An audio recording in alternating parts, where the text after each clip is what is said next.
They're running away on us, and we must gain and maintain contact to keep them from running away and passing down these orders and then sitting back and hours later seeing that nothing was happening, nothing was changing. General Schwarzkopf said in no uncertain terms, get 7th Corps moving right now and get them doing what it is they have to do. And if General Franks can't do that, I'll get somebody who can. Meanwhile, inside Kuwait on the second day, the Marines pushed on towards Kuwait City. But Saddam had ordered a surprise. Out of the burning oil fields, hundreds of tanks from Iraq's second line of defense, the regular army, suddenly attacked the Marines' right flank. The Marines regrouped. Cobra helicopter gunships were quickly sent into the fight. It was the largest tank battle in the Marines' history.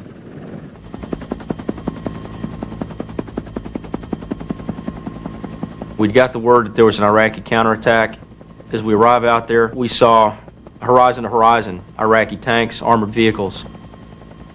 And as we started hitting these tanks and things started happening in our favor, the attack basically just ground to a halt. All the tanks stopped, the armored vehicles stopped, the hatches flew open. The Iraqis started bailing out of the tanks and, scrambling around in the desert trying to figure out what was going on. The Iraqi troops tried to retreat back into the oil smoke.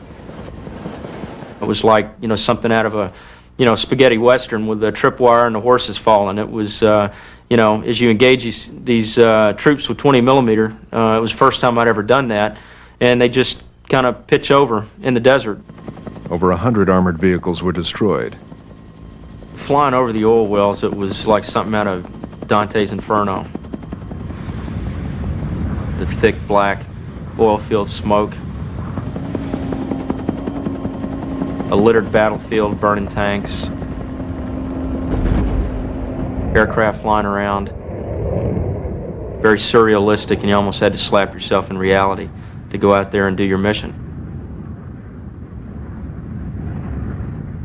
In Baghdad, Saddam was told his counterattack had failed and the Allied advance on Kuwait City had resumed.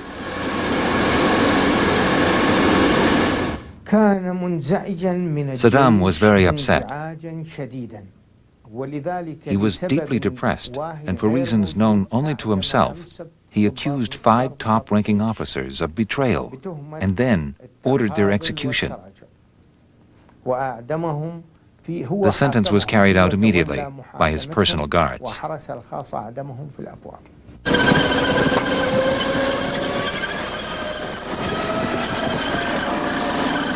Once we broke that counterattack, we broke their back.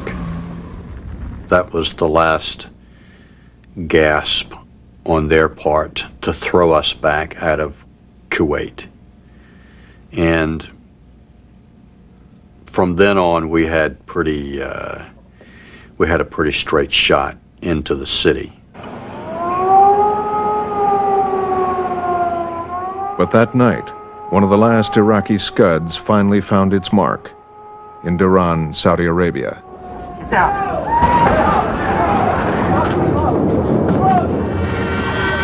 There was a glitch, basically, a technical glitch that blinded the Patriot temporarily to this one particular Scud. This Scud, by luck, hit a warehouse that was being used as a barracks and immediately caused an inferno. All the people are up here! 28 American soldiers were killed. 98 more were wounded, the worst Allied casualties so far.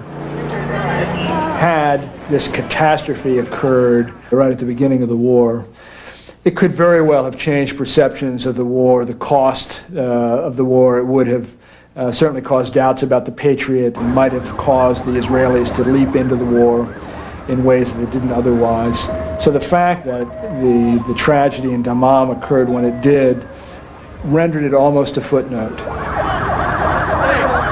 out of here with that damn thing! Get cameras out of here right now! Get out of here! Get them out! That same night, the Iraqis began to pull out of Kuwait City. Iraqi soldiers piled into every vehicle they could find. A vast convoy headed north. Saddam himself issued the order to withdraw.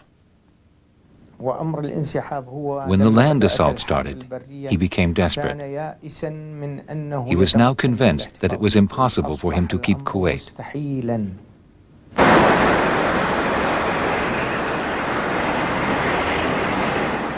I frequently talked to the resistance in Kuwait City via satellite telephone. I picked up, and it was a colonel from the Kuwaiti Air Force who'd been trapped in Kuwait City, and he'd been in the resistance all this time.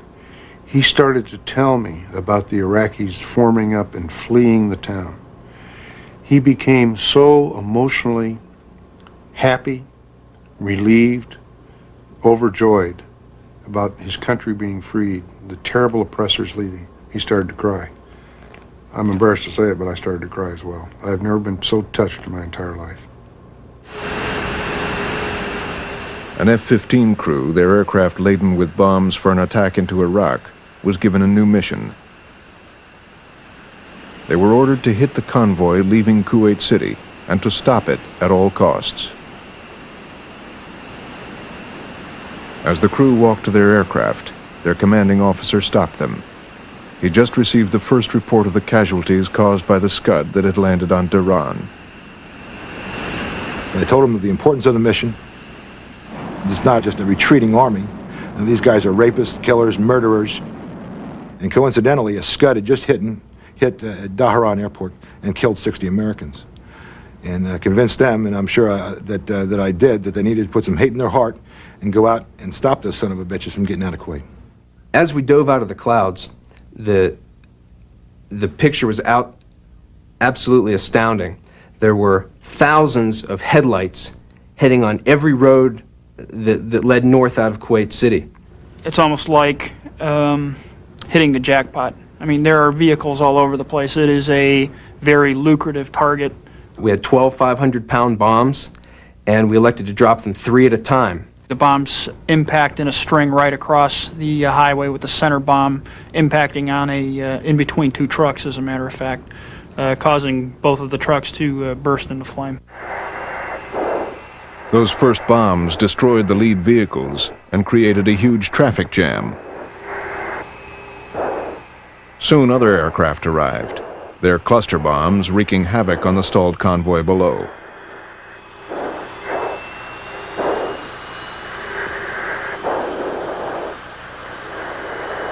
There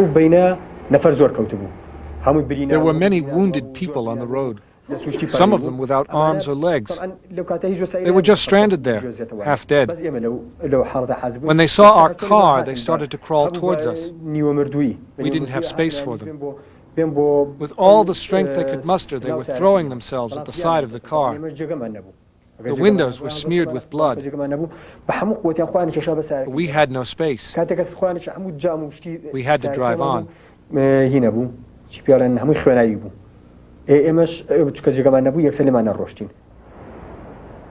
The pilots called it the Highway of Death.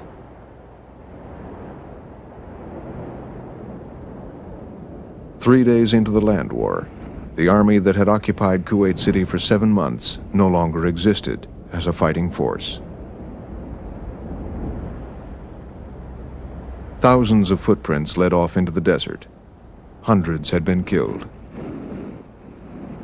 In the coming hours, what happened here would become an important factor in ending the war.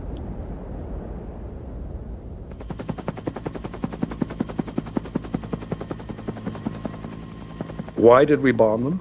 Because there was a great deal of military equipment on that highway.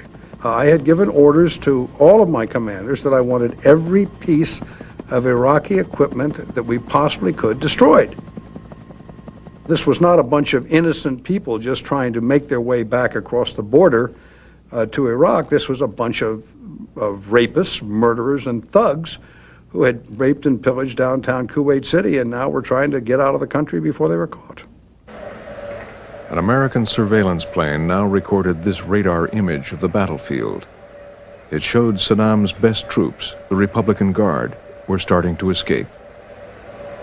General Schwarzkopf was possessed with the Republican Guards from the outset.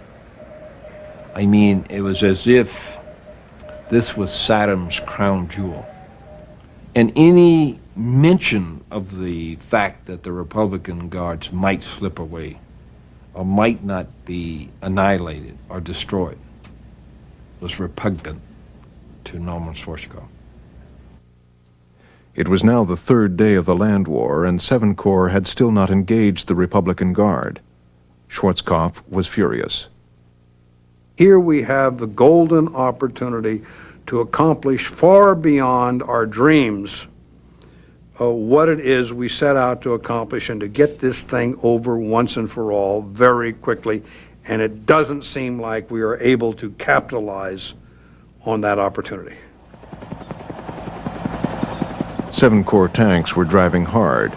Schwarzkopf wanted them to drive harder. He had assumed the Republican Guard would move south to defend Kuwait, but they hadn't, and 7 Corps struggled to make up the distance. Schwarzkopf wanted a headlong charge. General Franks was more cautious. You get the probability of an attack that starts and stops and starts and stops, loses momentum. I wanted to hit the Republican Guards with a 3-division fist. I didn't want to poke at them with fingers, in other words, piecemeal commitment of my forces. I want to hit them with a fist at full speed, at full speed. And I kept saying, but the enemy situation has changed, and therefore the plan should be changing, and that's the whole reason why we moved up the main attack. We've got the enemy reeling, and most importantly, they hadn't encountered any fire. With that, General Schwarzkopf indicated, Freddie, let's get this mission accomplished, and let's do it ASAP. On that third afternoon of the war, the battle was finally joined with the Republican Guard. A cavalry troop of 9 tanks and 12 armored personnel carriers was leading the 7 Corps advance.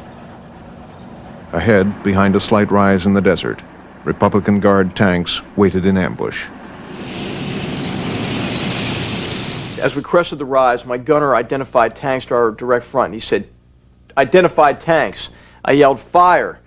As I was yelling fire on the intercom, the gun erupted. The round impacted on the frontal slope of the tank, and the tank commander was ejected out of the hatch, and he himself was in flames.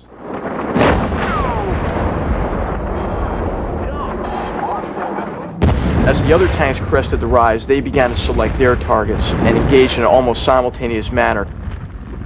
So 15 seconds before, there was a cohesive or coherent Iraqi defense. 15 seconds later, that defense was completely in flames. When we look back over the armored vehicles, you think, my God, this is what an armored cavalry troop in the assault can accomplish in that short amount of time. 28 Republican Guard tanks were destroyed. There were no American losses. When 7th Corps finally, engaged the enemy, they did a marvelous job. And I was quite relieved that they had finally gotten up there and gotten in contact with some of the Republican Guard and could start, get on with the battle.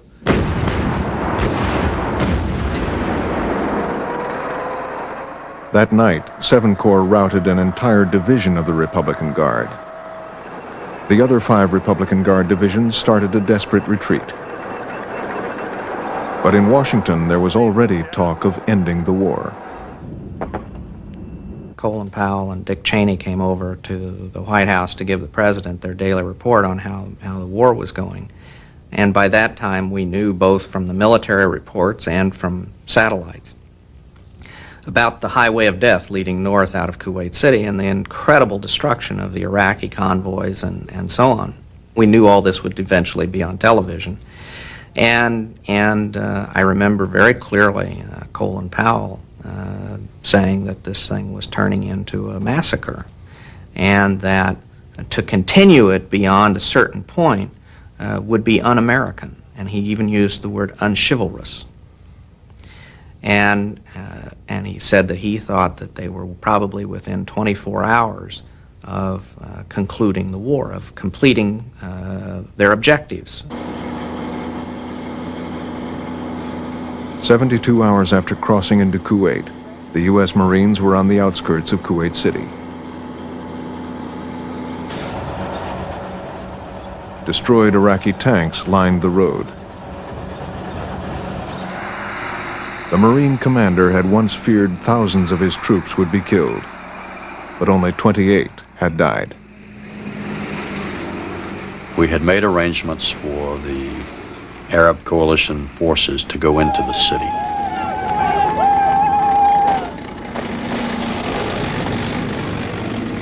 And I was sitting there getting a little restless and wondering, okay, what are we going to do? I'm tired of sitting here, so we drove into the city. And the outpouring was something I'll never forget. I don't know where all the people came from. They came down to the side of the road by the thousands. And they had Kuwaiti flags, and some had American flags.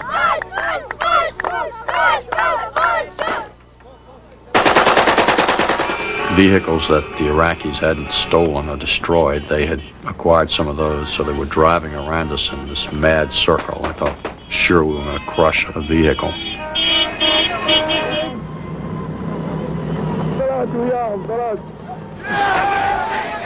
What they were saying was, God bless you, America, God bless you. You know, we love you.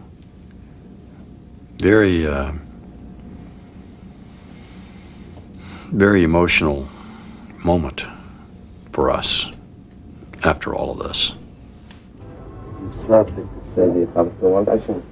In Baghdad that morning, Saddam Hussein was fighting just to survive. The Allies were trying to cut off and destroy his retreating army, especially the Republican Guard, one of the keys to his power in the region and inside Iraq. Even Saddam feared his regime might be finished.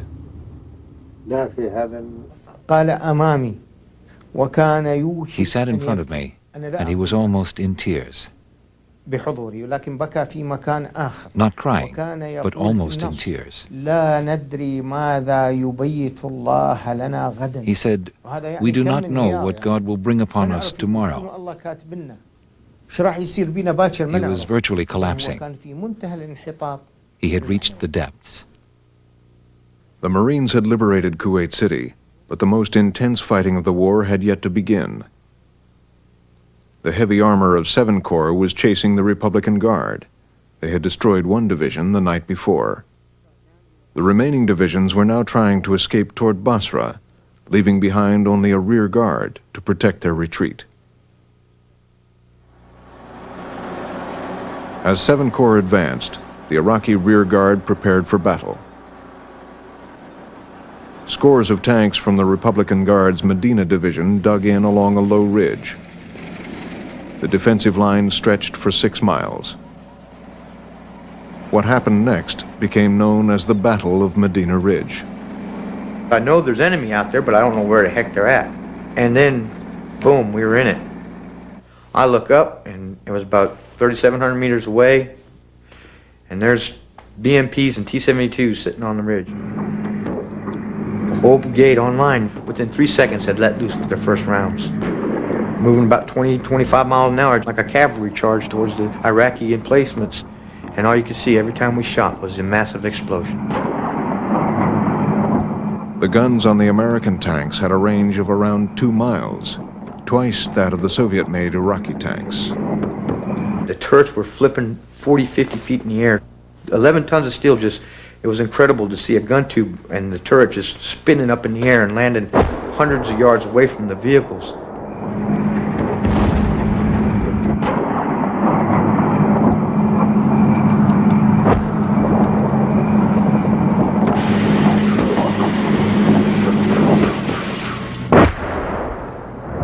We took very few prisoners at Medina Ridge. Very few. I saw 3. And in the desert, you could see for miles. Most people I saw were dead. Later on in the battle, when I rolled up there was pieces everywhere. I have never seen such destruction in my life. I was just shocked that people can do so much devastation in such a short period of time. 300 Iraqi tanks and armored vehicles and their crews were destroyed at Medina Ridge. Only 1 American was killed.